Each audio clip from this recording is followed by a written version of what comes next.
কাজ হয়ে গেছে। পথের কাটা তো একদম নিমিষে শেষ হয়ে গেছে। আর তো দেখতে পাচ্ছি মারা গেছে।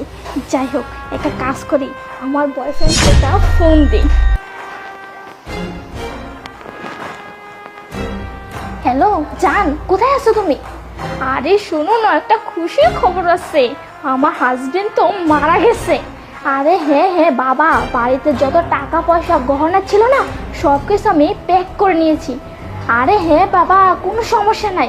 আচ্ছা তুমি এক কাজ করো, আমাদের বাড়ির যে গেট আছে এই গেটের সামনে তুমি ওয়েট করো, আমি এখনই আসতেছি। আরে না বাবা, ও সত্যি সত্যি মারা গেছে। আরে না, কোনো সমস্যা হবে না। তুমি এক কাজ করো, তুমি ওখানে ওয়েট করো, আমি 2 মিনিটের মধ্যেই চলে আসতেছি। আচ্ছা আচ্ছা আচ্ছা ঠিক আছে, আমি টাকা পয়সা সব কিছু নিয়ে নিচ্ছি। ওকে ওকে ওকে বাই বাই।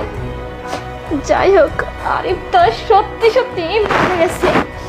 এখন টাকা পয়সা গহনা টহনা নিয়ে এখান থেকে পালিয়ে যেতে হবে। এখানে বেশিক্ষণ থাকা যাবে না।